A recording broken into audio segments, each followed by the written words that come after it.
Hi everyone, my name is Kenny Brown and I am making this video hopefully to share it one day with the public if I post this or when I post this. Today is February 26, 2021, and this video is meant to be shown to whoever watches this. It's meant for me to share with you my story and my struggles and what I go through in life. I wanted to call this video My Turn because I am known as the artist that encourages his clients to open up to him and share with him their stories and their struggles and what they've gone through in life. But yet they don't know my story. So here's my turn. I'm going to be sharing with you a sequence of events that have led up to where I am right now in my life. It's going to probably be a long rant. I apologize ahead of time if it's a long video, if it's sad, if it's boring, if I mess up, or if it triggers anyone in any way. So I'm going to be sharing with you my life. Here we go. Back in 2018, I went to Maui, and I went by myself. It was a solo trip. I recorded it and I documented it and I made a video of it, and I posted it on my Instagram back then. It was a journey of self-discovery for me. At that time I was going through a loss and I just wanted to figure out what to do with my life after that. I wanted to overcome some personal issues, and I used Maui as that opportunity to sort of plan out my life, and it worked. I was very confident in what I had set out for myself, and Maui was really able to help me move forward with my life. When my time was done, it was time for me to go back home.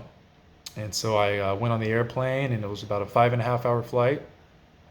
The 5 hours, I remember just being excited.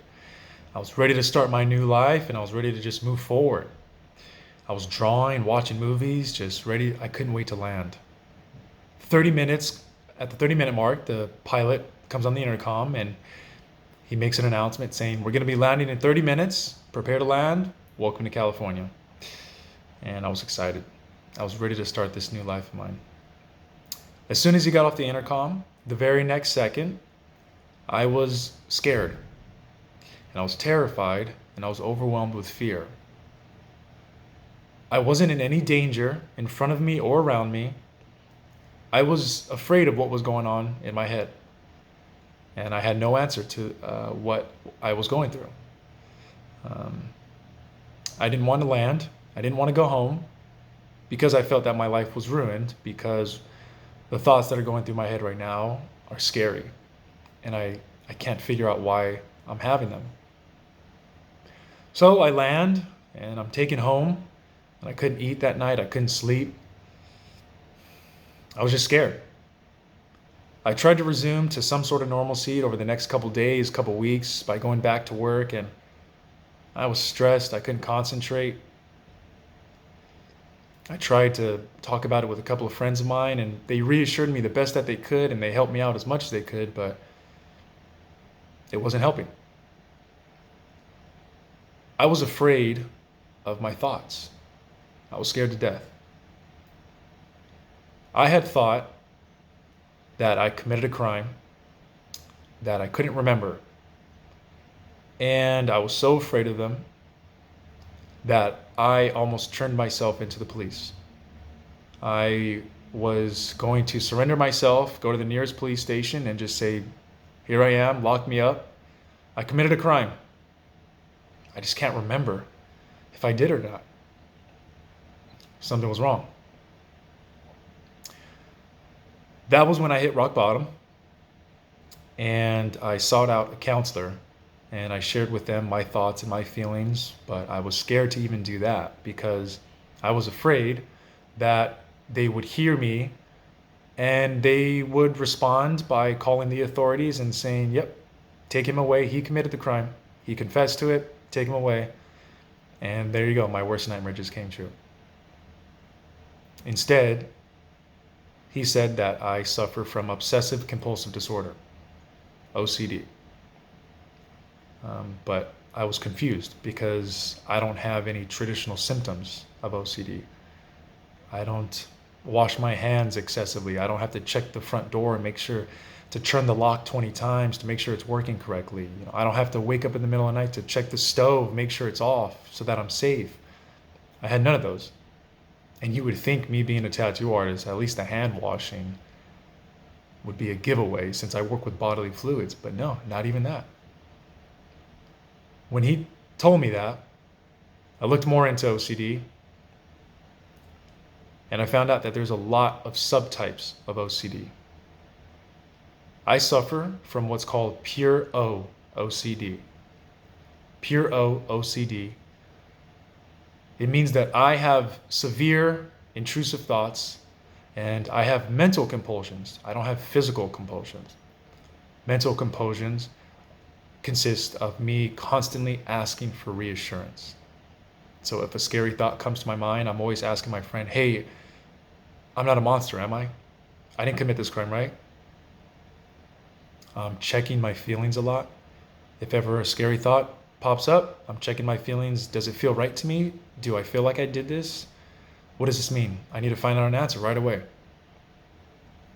I suffer from those type of thoughts.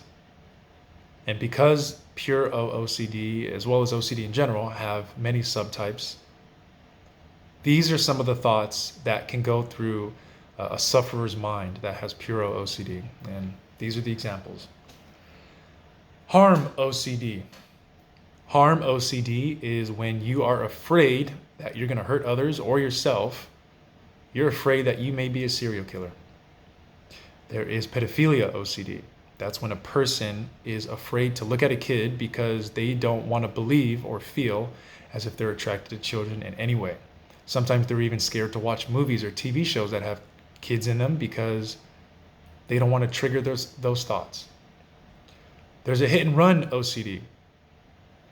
That is when you are afraid to drive, especially at night.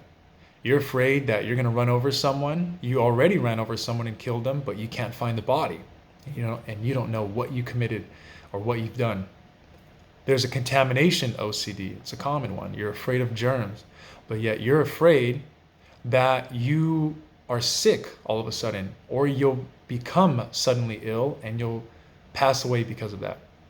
There's a relationship OCD. That is when you are terrified of being in any relationship because you are constantly questioning or doubting if the person that you're with is the right one. These are the thoughts that can go through a sufferer's head that has pure OCD. Now, can you imagine sharing these thoughts with someone that does not have this? These thoughts in no way have any true facts to them. These thoughts are just thoughts, but what creates it a reality is the mind, and it is that powerful. For me personally, I have suffered from all of these thoughts,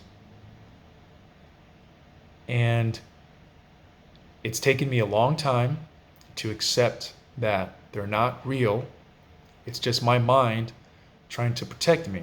But ironically, my mind creates false realities. That's its way of protecting itself. I haven't shared this with anyone because you can see how embarrassing it is, or you can see how scary it is when you list these thoughts or you say them out loud. The difference between me and someone who has these thoughts is that when a person without OCD thinks of these thoughts, there's no fear behind it. They just think of it and it just goes away. In fact, they would find no need to tell anyone because to them it's normal. For someone like myself, these thoughts stick around. I've suffered from the same thought that I committed a crime for 2 years. 2 years I went to bed every night wondering if I committed this crime. There was no facts behind it. My mind made it up. So you can see how someone like me suffers from this than someone that does not have OCD. And yet, if I were to share this with someone, they would think that I'm crazy and that I am a criminal. I'm disgusting. I'm a monster. My family does not know this because, like I said, how can I share this with someone? And in fact, if they're watching this, this is the first time they'll ever know that at 27, I was diagnosed with OCD. And if you guys are watching this, I couldn't tell you because living up to 27, you've known me. Living up to that moment, you would see that I was fine, that I was normal, and there was no concerning issues. I thought that if I told you that I was diagnosed at a later age, you wouldn't believe me. Because what I go through is invisible. You can't see that every second of the day, my mind is at war with itself. I didn't want to feel as if I had to convince my family for the rest of my life that I'm in pain every day. I currently take no medication. I currently see 2 therapists. I have a personal therapist and I'm in an OCD group class. I chose not to take medication because I didn't want to numb it. I wanted to feel everything. I vowed that I wanted to spend my whole life making sure that I helped out as many people as I can. I want to use my life and share with others everything that I've learned, everything that I have, and just give back. And I chose to not take medication because I wanted to feel the pain and I wanted to feel everything.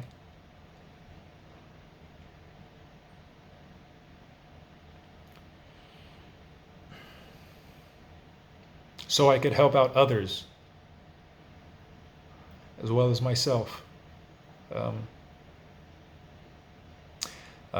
For those that are watching, it's scary to hear. It's really scary to hear that these are the thoughts that go through my head. You may judge me. You may think that I'm horrible or disgusting.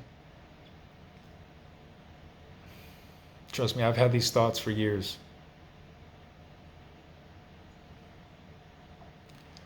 And I'm making this video so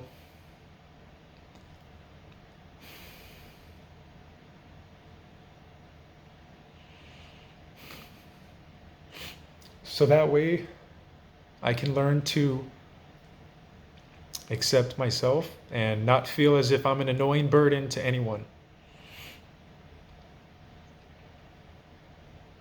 You know, I've always wanted to help out everyone as much as I can. Helping out myself is a little bit different. My OCD has improved since I was diagnosed at 27, but every morning is still hard. Every morning I have these thoughts and they don't stop until I go to bed. But then again, it resets the next morning and I have to start over and over and over every day.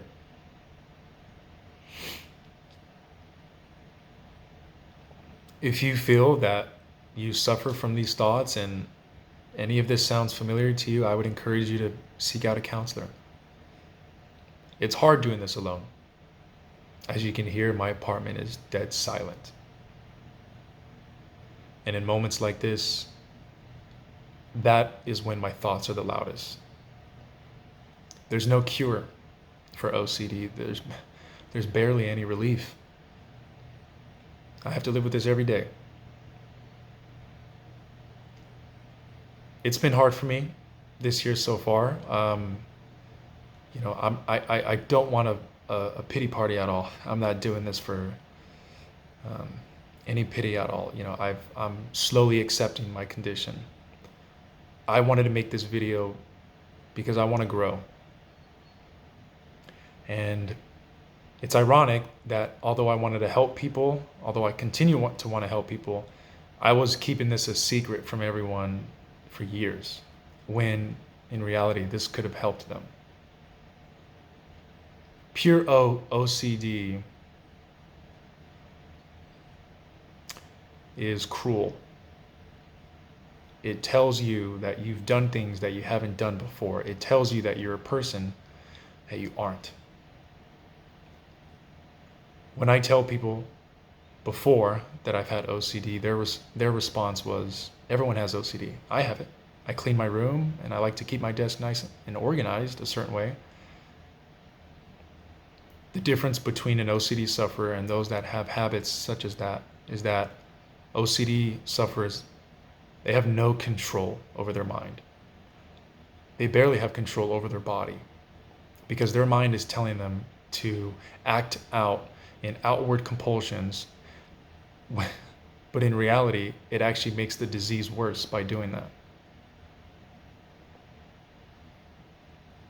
I hope that this can promote more education rather than judgment. It's a cruel disease, so I understand, and hopefully you can understand why I haven't shared this with not even my family. I hope that if my family is watching this, you can accept it, because yeah, it's already hard. But yeah, if you feel that you may have OCD, or if you are struggling with thoughts like this, I would encourage you to seek out a counselor. Don't do it alone. It's hard enough. But anyways, thank you guys for watching this. Yeah, thank you. Okay, bye.